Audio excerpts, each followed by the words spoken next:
Bismillahirrahmanirrahim. Assalamualaikum warahmatullahi wabarakatuh.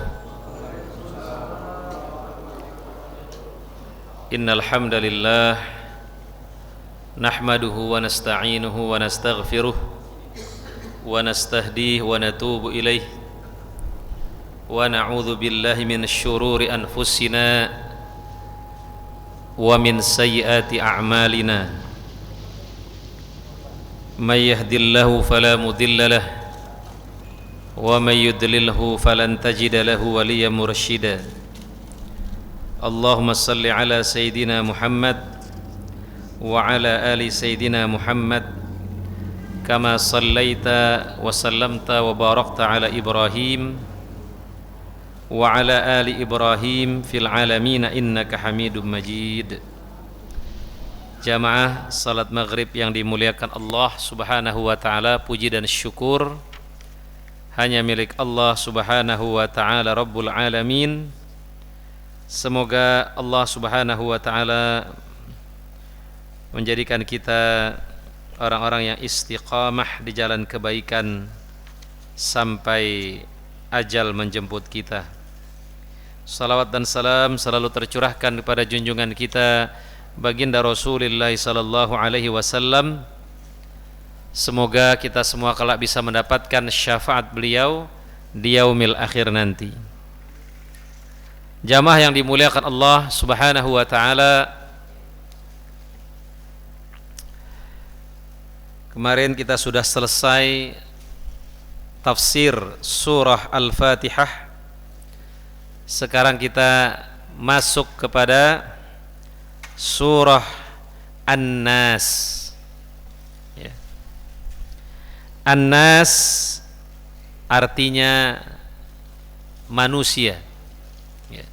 Surah ini membuktikan bahwa Allah menghormati manusia sampai ada surah An-Nas. Ya. Allah subhanahu wa ta'ala berfirman, walaqad karramna bani Adam. Sungguh kami muliakan anak Adam. Jadi anak Adam itu dimuliakan. Ya. Dengan apa Allah subhanahu wa ta'ala memuliakan manusia? Allah memuliakan manusia dengan ketakwaan. Kalau manusia itu bertakwa, maka dia akan menjadi mulia. Allah subhanahu wa ta'ala berfirman, ya ayyuhan nas, inna khalaqnakum min dzakari wa untha wa ja'alnakum syu'uban wa qabaila lita'arafu inna akramakum indallahi atqakum. Wahai manusia, kami ciptakan engkau bersuku-suku, berbangsa-bangsa. Untuk apa tujuannya? Lita'arafu, agar kau saling mengenal. Yang paling mulia di antara kamu adalah yang paling bertakwa. Makanya Islam memerangi rasis. Ya. Tidak boleh kita memusuhi manusia karena kulitnya hitam,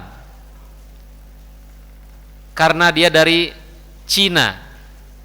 Orang Cina kan nggak pernah milih jadi orang Cina, Pak. Apa dia pernah mesen jadi orang Cina? Nggak pernah. Kita yang orang Jakarta nggak pernah mesen jadi orang Jakarta. Kita yang orang Padang nggak pernah pesen lahir di Padang. Semuanya itu takdir yang kita nggak bisa tolak, yang kita nggak bisa rubah. Ya. Karenanya Rasulullah SAW bersabda, An-nas kulluhum li Adam, wa Adam min turab. Manusia semua dari Adam, Adam dari tanah. La fadla li Arabiyyin ala a'jamiyyin illa bitaqwa. Nggak ada kelebihan antara orang Arab dengan orang yang bukan Arab kecuali dengan ketakwaan.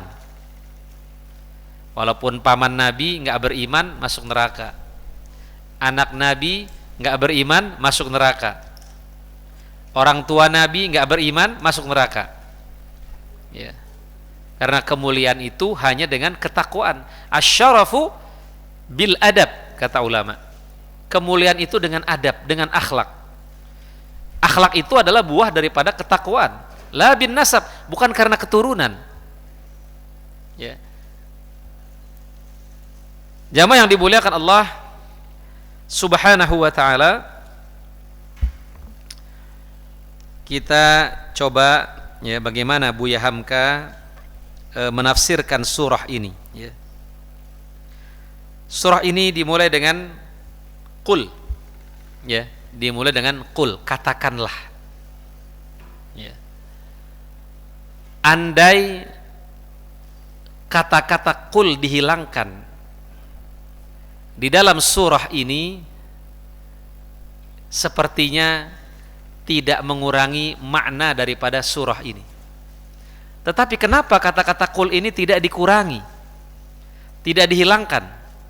Biasanya kalau seorang guru ya, ketika dia menyampaikan kepada muridnya, ayo anak-anak sebut satu, itu kan sebutnya nggak perlu dikatakan lagi oleh muridnya. Muridnya cukup mengatakan 1, 2 dan seterusnya. Tetapi kenapa ketika Allah mengatakan qul, Nabi Muhammad juga mengatakan qul ya.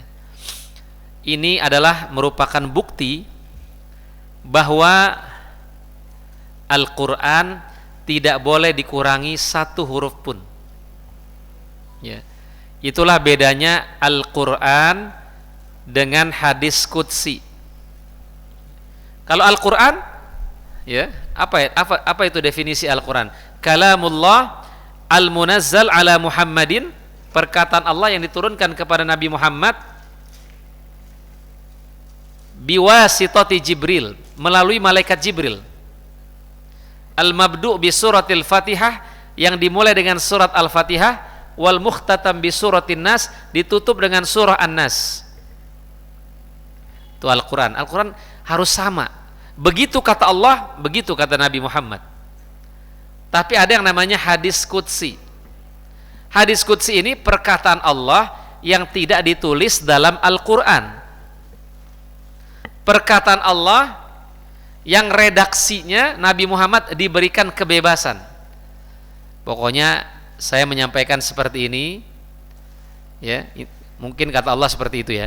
Cara penyampaiannya terserah kamu Muhammad.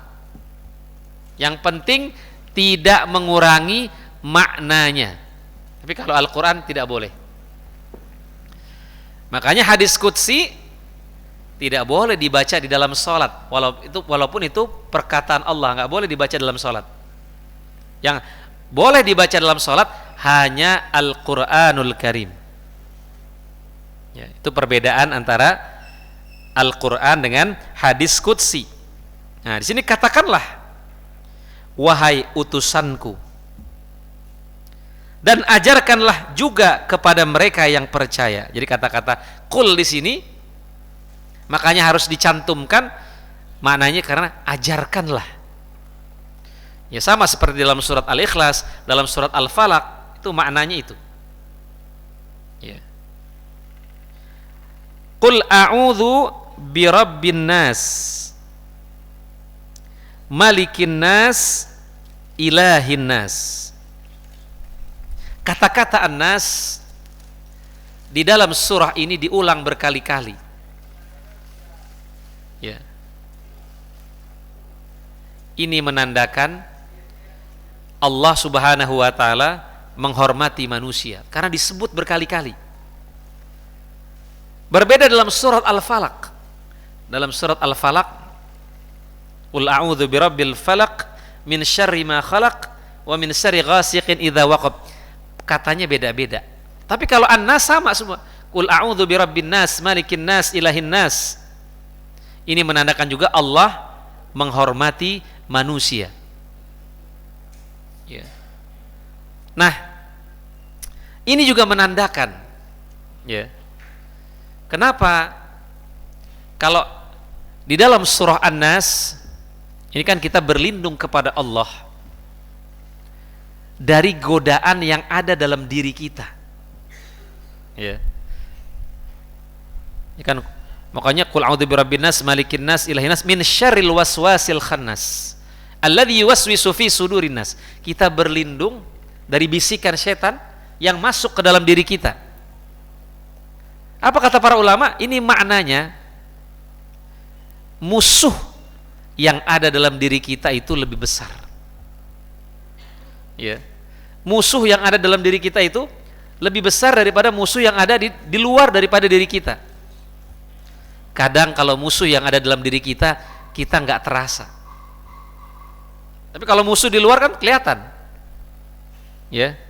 Tapi kalau musuh di dalam diri nggak kelihatan tuh. Ya. Kita merasa kita baik-baik saja, padahal di dalam diri kita ada penyakit sombong misalnya. Tapi kita nggak merasa kita sombong. Saya nggak sombong kok. Tapi kalau orang memberikan masukan selalu ditolak. Kalau orang memberikan saran selalu ditolak. Dan itu adalah tanda kesombongan kata Nabi. Ya. Al-kibru ghamtun nas wa batarul haq. Sombong itu adalah menghina manusia dan menolak kebenaran. Kita dalam diri kita mengaku ikhlas, saya ikhlas. Tapi kita ketika kita beramal, kalau nggak ada yang memuji kita nggak semangat. Kalau tidak ada yang mengapresiasi kita nggak semangat. Ya. Kalau ada yang menghina kita mundur. Kalau dilihat orang semangat. Kalau dilihat orang lagi sholat paling pendek bacanya al-a'la sama al-ghasyiyah. Kalau dilihat orang. Tapi kalau sendirian cukup inna a'toina sama qul huwallahu ahad. Tapi kita merasa saya ikhlas kok. Tetapi prakteknya kita tidak ikhlas. Jadi kita nggak, kadang kalau penyakit batin kita nggak berasa, tapi orang lain yang merasakan. Lain kalau penyakit fisik. Kalau penyakit fisik kita yang merasa, orang lain nggak merasakan. Ya makanya di sini berlindungnya sampai 3 kali.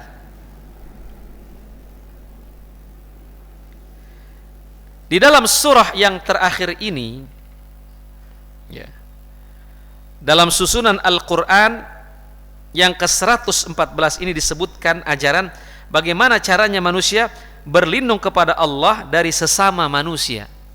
Ya. Kita diajarkan berlindung kepada manusia. Karena manusia itu juga bisa menjadi syaitan. Ya kan? Allah Subhanahu wa taala berfirman syayatinul jin wal ins. Setannya jin dan setannya manusia. Ya. Kemarin saya pernah mengatakan bahwa syaitan itu bukan sifat. Syaitan itu bukan makhluk, tapi syaitan itu sifat. Dari kata-kata syaitana yang artinya ba'uda minal haq, jauh daripada kebenaran. Sehingga segala sesuatu yang bisa menjauhkan kita daripada kebenaran disebut dengan syaitan. Handphone bisa menjadi setan. Apa? Ibaratnya apa? Setan gepeng. Ya kan? Makanya handphone itu bisa menjadi babun min abwabil jannah, bisa menjadi pintu surga, bisa menjadi pintu neraka, tergantung penggunaannya.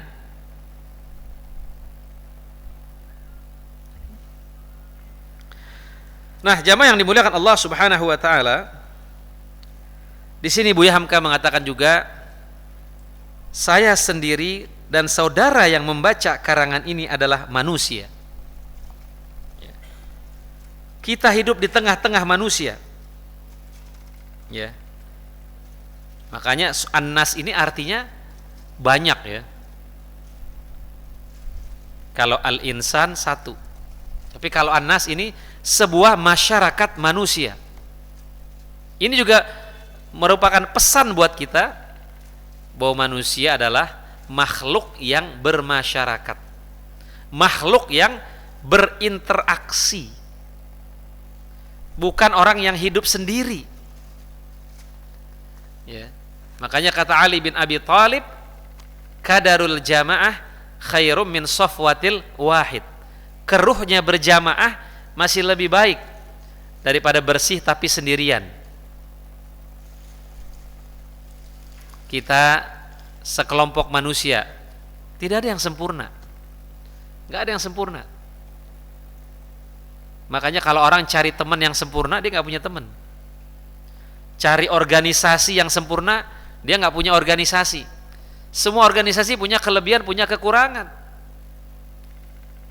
Cari istri yang sempurna, ada nggak Pak? Kalau bapak-bapak cari istri yang sempurna, sampai sekarang nggak punya istri Pak. Ya nggak? Ibu-ibu cari suami yang sempurna, ada nggak Bu? Nggak ada. Kalau ngotot cari yang sempurna, nggak akan ketemu. Man talaba akhon bila aibin baqiya bila akhin. Siapa yang cari saudara nggak ada kekurangannya, nggak punya saudara. Kita cari yang sempurna, cari istri yang sempurna, kita aja nggak sempurna. Makanya fungsi pernikahan itu kan menutupi kekurangan masing-masing. Hunna libasul lakum wa antum libasul lahun. Mereka istri itu pakaian buat kamu, kamu pakaian buat istri. Saling melengkapi, saling menutupi kekurangan, bukan saling mengumbar kekurangan. Kekurangan suami ditulis di status WA, payah dah suami gua. Orang komen, kenapa emang suami lo? Wah, cerita panjang. Istri juga, payah dah suami saya. Ya, hunna libasul lakum wa antum libasul. Apa fungsi pakaian? Menutupi aurat kita. Aurat keluarga itu ditutupi, bukan malah diumbar. Ya. Ikhwatal iman rahimakumullah. Ya. Jadi manusia adalah makhluk yang berinteraksi. Makanya kata Nabi, al-mu'minul ladzi yukhalitun nas wa yasbir ala adahum khairum minal mu'minil ladzi la yukhalitun nas wa la yasbir ala adahum. Mukmin yang mau bergaul dan sabar itu lebih baik daripada mukmin yang nggak mau bergaul dan nggak sabar. Udah nggak mau bergaul, nggak sabar lagi. Ya, makanya akhlak terhadap tetangga bukan hanya berbuat baik kepada tetangga, tapi kadang-kadang sabar terhadap gangguan daripada tetangga. Kadang kita orang baru, kita mau komplain nggak enak. Ya, pas kalau namanya orang baru, dia komplain walaupun dia benar, disalahin aja pasti. Ya. Maka termasuk berbuat baik kepada tetangga adalah sabar terhadap gangguannya.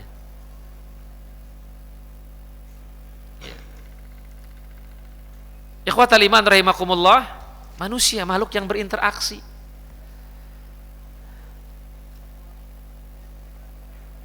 Makhluk yang saling bertoleransi.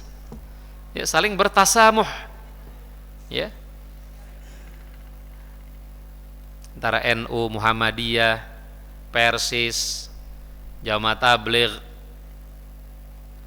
dan ormas-ormas yang lainnya saling bertoleransi. Kenapa?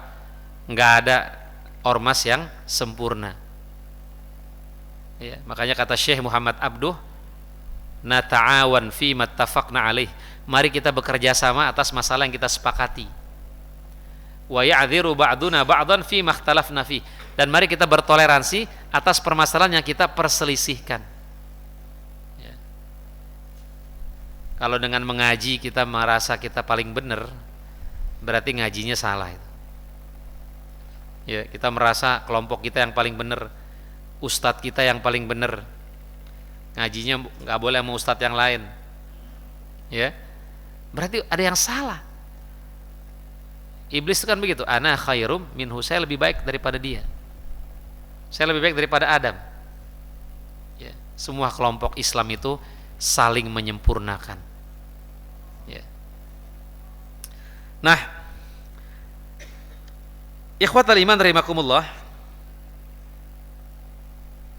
tidak ada di antara kita yang dapat membebaskan diri dari ikatan dengan sesama manusia.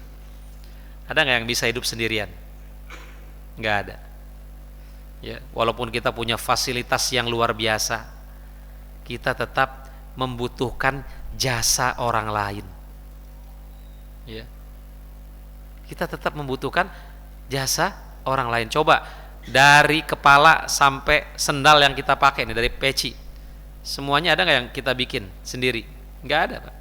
Semuanya buatan orang. Peci buatan orang, baju beli di Tanah Abang, ya kan?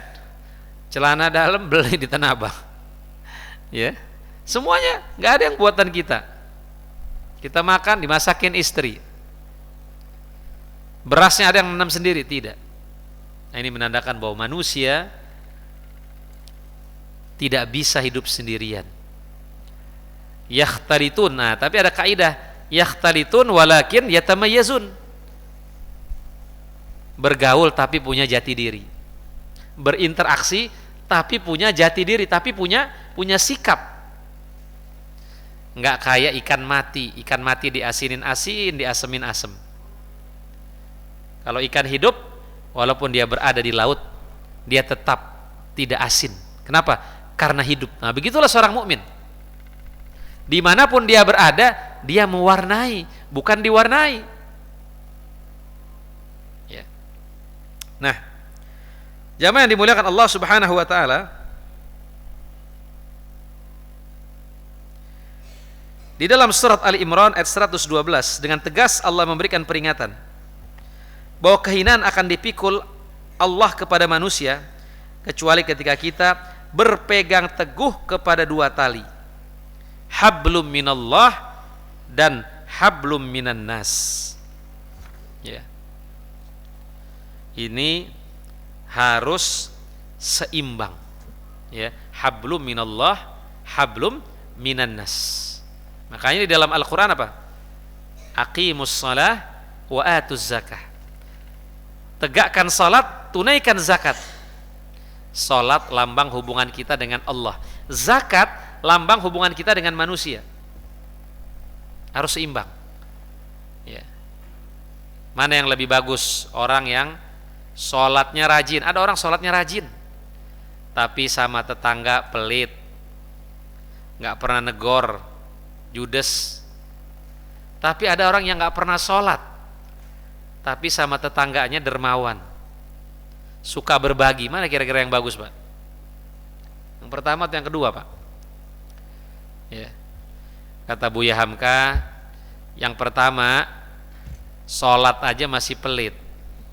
Gimana kalau nggak sholat ya? Tambah pelitnya, Pak. Yang kedua, belum sholat aja udah dermawan. Gimana kalau sholat? Nah, jadi dua-duanya belum bagus sebenarnya ya. Nah, makanya hablum minallah dengan hablum minan nas ini harus seimbang. Ya, makanya kata Nabi apa? Man lam tanhahu salatuhu, man kana lahu sa'ah. Siapa yang punya kelebihan, tapi dia nggak mau berkurban, jangan dekati tempat sholat kami. Jadi seakan-akan Nabi mengatakan percuma kamu sholat, kamu punya kelebihan, kamu punya harta, tapi kamu nggak mau berkurban, padahal kamu sholat. Nah, jadi seakan-akan kok sholat kamu nggak punya pengaruh terhadap perilaku sosial. Jadi seharusnya keimanan kepada Allah itu mempengaruhi perilaku sosial kita. Ya, makanya kan ada hadis Nabi, man kana yu'minu billahi wal yaumil akhir, siapa yang beriman kepada Allah dan hari akhir, falyukrim dhaifah, hendaklah dia hormati tamunya. Ya. Jadi tanda orang yang beriman kepada Allah dan hari akhir bukan hanya yang hebat tahajudnya, hebat puasanya, tapi dia menghormati tamunya. Kalau ada tamu datang ke rumah dia, dia jamu, dia ajak ngobrol, bukan dia main HP. Ini teman datang jauh-jauh, kasih air kagak, kita main HP. Ini namanya tidak ikramud dhaif, tidak menghormati tamu. Ya. Barang siapa yang beriman kepada Allah dan hari akhir, jangan dia sakiti tetangganya. Sholatnya rajin, tapi nabunnya juga rajin.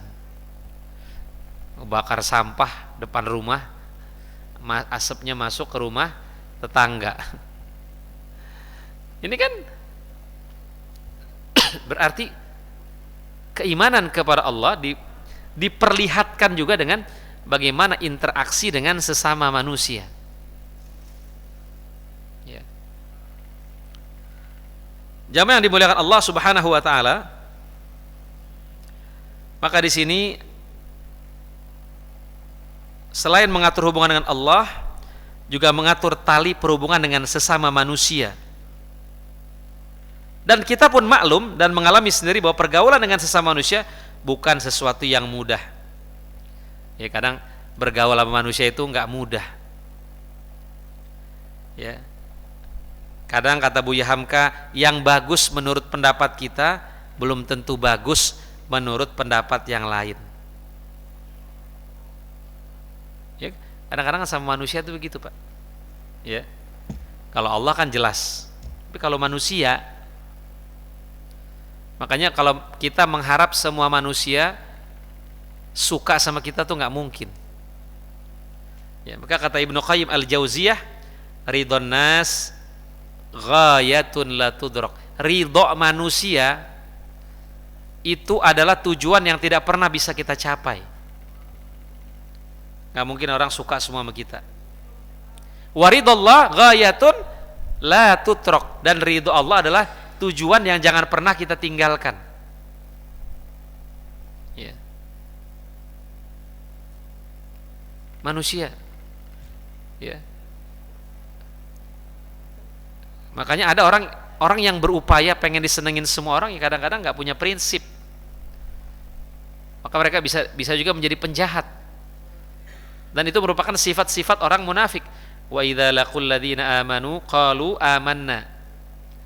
Kalau bertemu dengan orang yang beriman, mereka mengatakan saya beriman. Ya. Tapi kalau ketemu dengan setan-setannya, mereka mengatakan kami bersamamu. Ya.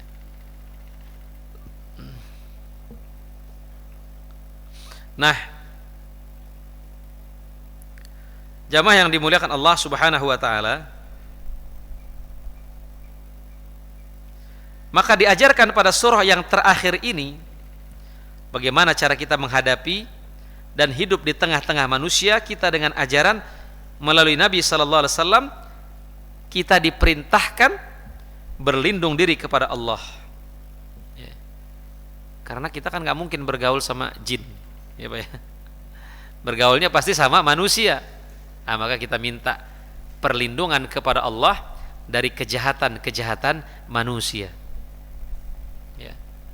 Nah, jamaah yang dimuliakan Allah Subhanahu wa taala, maka di sini ada kata-kata qul a'udzu birabbin nas, malikin nas, ilahin nas. Nah, ada yang memaknai ya, kalau yang pertama itu Rabbun nas, Allah itu Tuhannya manusia ketika dia masih kecil, ketika dia masih bayi. Allah Rabb, Allah yang mendidik, rizkinya diantar, ya kan? Kalau kita masih kecil kan rizkinya diantar oleh Allah. Cuman modal nangis doang kita dapat air susu ibu. Semakin kita besar rizki itu semakin jauh, harus didapat dengan usaha. Jadi Rabbun nas, Allah Tuhannya manusia ketika mereka masih kecil. Malikin nas, ada yang mengatakan Malikin nas itu kan raja. Raja biasanya punya ketegasan. Artinya dia Tuhannya manusia ketika dia masuk pada usia muda. Biasanya anak-anak muda ingin sesuatu yang baru, ingin mencoba sesuatu yang baru, sehingga mereka bermaksiat. Nah, maka Allah menjadi Tuhan yang tegas ketika itu, memberikan peringatan. Ilahin nas, Allah adalah Tuhannya manusia ketika dia memasuki usia tua. Biasanya orang semakin tua, ya normalnya orang semakin tua semakin religius. Normalnya begitu. Semakin dekat dengan masjid, semakin taqarrub kepada Allah Subhanahu wa taala. Ya. Nah, jamaah yang dimuliakan Allah Subhanahu wa taala,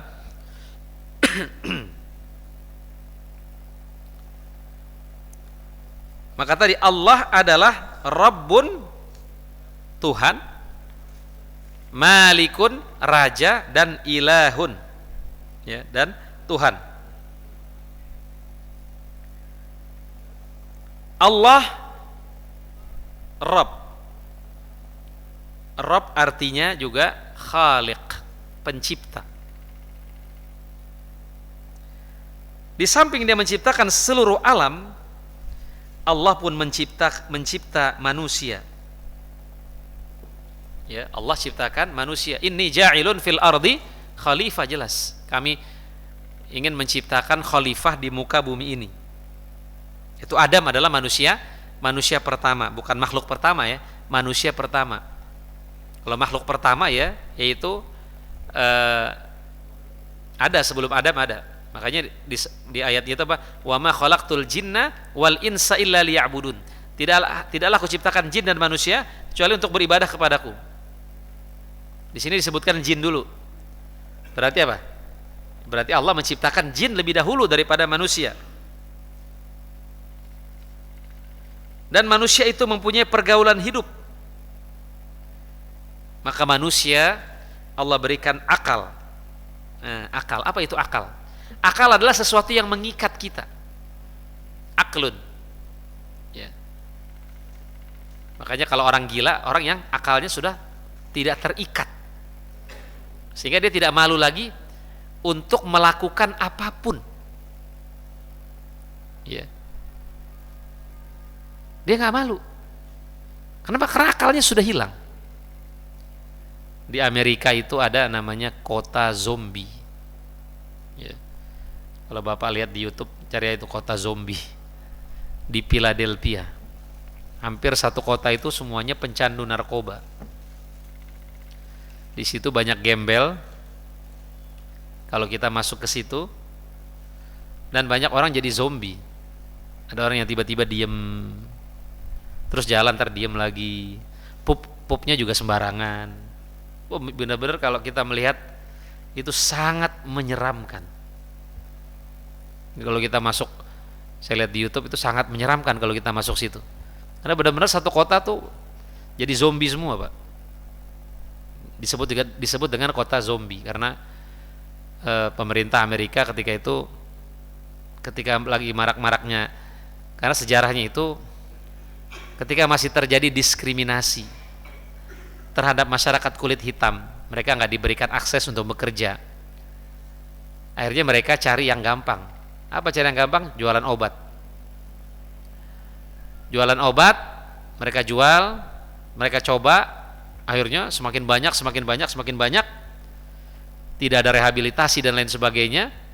Akhirnya itu satu kampung jadi kampung zombie, jadi kampung tunawisma. Nggak ada yang punya rumah, tidur di jalanan dan lain sebagainya. Itulah orang kalau manusia udah nggak ada akalnya begitu, bahkan bisa lebih sesat daripada binatang. Walaqad dzara'na li jahannam katsiran minal jinni wal ins. Kami masukkan kepada neraka jahanam itu banyak daripada manusia yang apa? Mereka punya hati tapi nggak digunakan untuk memahami ayat-ayat Allah. Mereka punya telinga tapi tidak digunakan untuk mendengarkan ayat-ayat Allah. Ya. Apa kata Allah? Ulaika kal an'am. Mereka seperti binatang, bahkan lebih sesat daripada binatang. Ketika manusia tidak menggunakan akalnya, dia bisa lebih sesat. Ya. Sesesat-sesatnya hewan kalau berhubungan badan nggak ada yang difilmkan, Pak. Manusia begitu sesatnya difilmkan dan di-share. Ya. Makanya manusia itu kalau dia berdosa, carilah dosa yang gampang taubatnya, Pak. Ada dosa yang susah taubatnya, Pak. Yang baru-baru ini lagi viral, seseorang mantu berzina dengan mertuanya. Bagaimana itu taubatnya, bagaimana, Pak, coba? Mau dinikahkan nggak boleh. Mertua itu adalah muharram lil abad, haram selamanya. Menikahi mertua nggak boleh, walaupun seseorang sudah cerai dengan istrinya, dengan suaminya, nggak boleh dinikah sama mertuanya, sama mantan mertuanya nggak boleh, walaupun dicerai. Karena di situ kan dibilang sebagai bentuk dia menebus salahnya, dia pengen nikahin mertuanya. Nggak boleh nikah mertua. Oke, saya suka ngomong, kalaupun berdosa, dosa yang gampang taubatnya, Pak. Ini kan susah loh, taubatnya susah. Gimana coba cara taubatnya? Berat loh, cara taubatnya berat. Nah, jamaah yang dimuliakan Allah Subhanahu wa taala, itulah ketika manusia tidak lagi menggunakan akal sehatnya. Ya. Sehingga dia melakukan menurut keinginannya saja. Makanya kata Nabi, idza lam tastahyi fasna' ma syi'ta. Kalau kamu enggak malu, berbuatlah sekehendak kamu. Malu dalam bahasa Arab disebut dengan haya. Haya artinya malu, hayatun artinya hidup. Artinya apa? Seseorang masih disebut malu, disebut hidup kalau dia punya rasa malu. Kalau dia udah nggak punya rasa malu, mati aja berarti. Sama dengan mati. Makanya jenazah kenapa tidak malu, nggak berpakaian? Karena dia sudah mati. Kalau dia masih hidup, dia malu nggak berpakaian. Dia malu untuk bertindak yang tidak benar. Makanya Allah berikan akal, budi. Selain budi apa? Akhlak.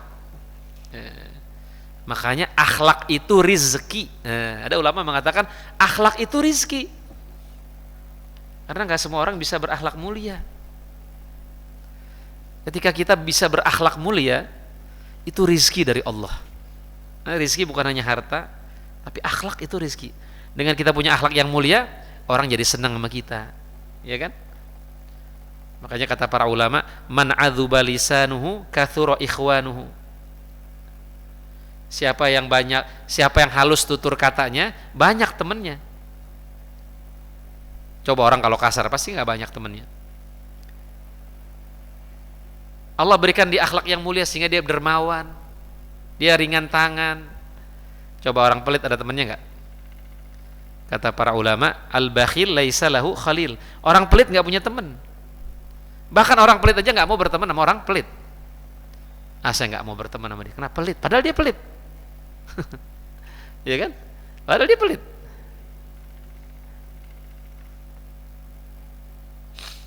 Ya. Makanya perhiasan yang utama itu akhlak. Dengan akhlak itulah kita bisa berinteraksi dengan manusia. Laisal jamalu bi athwabin tuzayyinuna balil jamalu jamalul ilmi wal adab. Keindahan itu bukan dengan pakaian yang menghias kita. Tapi keindahan itu adalah keindahan ilmu dan akhlak. Ya. Bahkan kata para ulama juga, jamalun bila akhlakin kubhun. Keindahan rupa, tetapi tidak diiringi dengan akhlak yang mulia adalah keburukan. Wa kubhun bi akhlakin jamal. Tapi rupa yang biasa-biasa saja, tapi diiringi dengan akhlak yang mulia adalah keindahan. Ya. Bisa jadi ya, kayak Bilal kulitnya hitam. Bilal kulitnya hitam, tapi sendalnya sudah kedengaran di sorga karena akhlaknya yang mulia. Karena dia selalu melakukan sholat sunnatul wudu. Abu Lahab dinamakan Abu Lahab. Lahab itu artinya api yang bergejolak. Karena Abu Lahab itu ganteng. Ya, Abu Lahab itu ganteng. Tapi walaupun ganteng, divonis masuk neraka. Tabbat yada abi lahabiu watab. Celaka kedua tangan Abu Lahab. Ya, bahkan di Masjidil Haram itu bekas rumah Abu Lahab itu dijadikan toilet. Ya, dijadikan toilet. Ikhwatal iman rahimakumullah.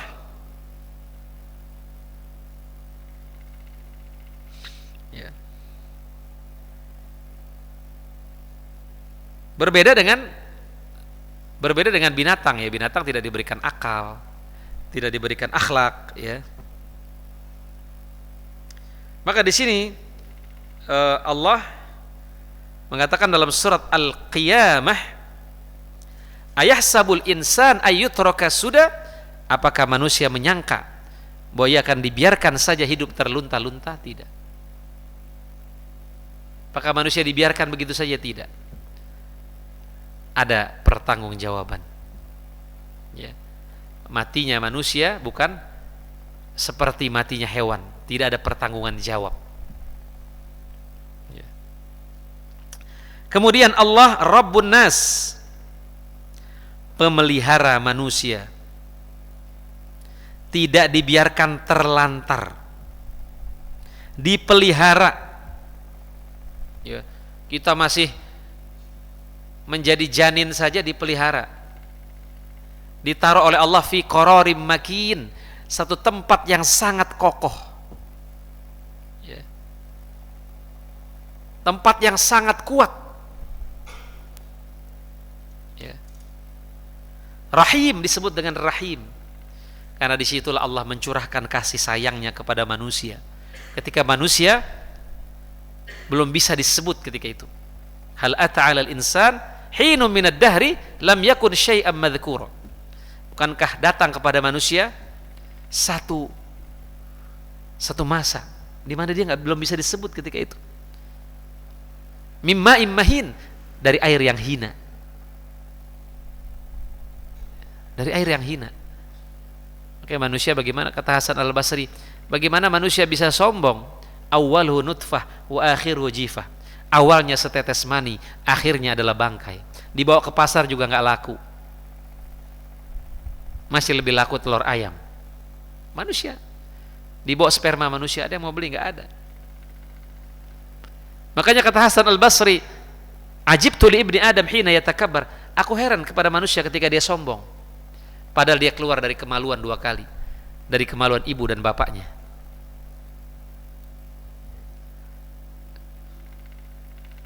Jamaah yang dimuliakan Allah Subhanahu wa taala.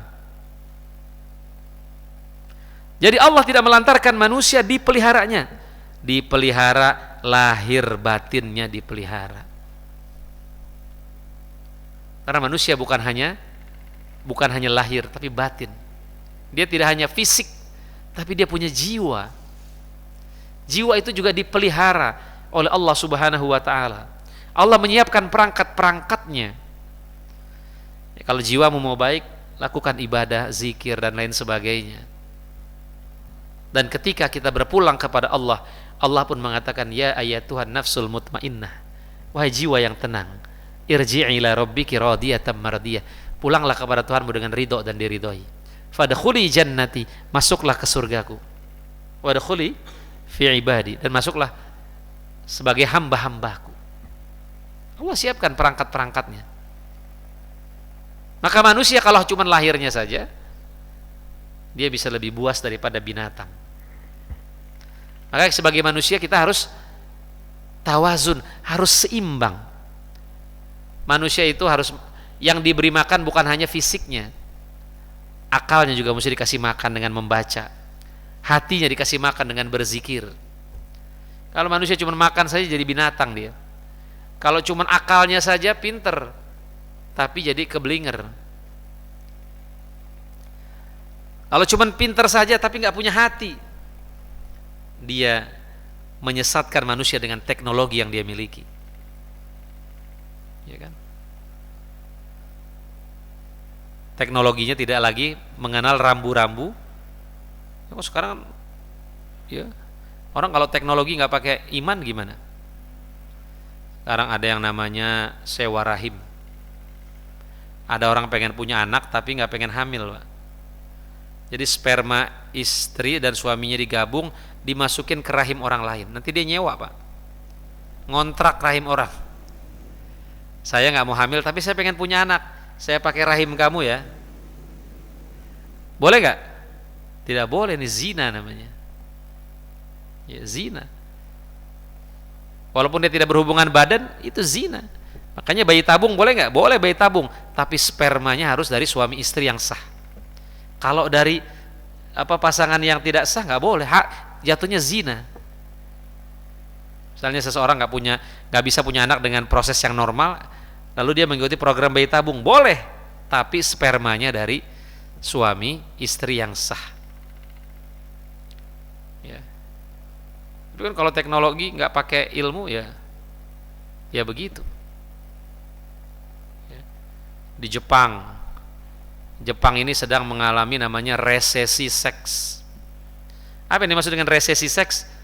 Menurunnya jumlah manusia, angka kelahiran menurun karena orang Jepang udah banyak yang nggak mau nikah.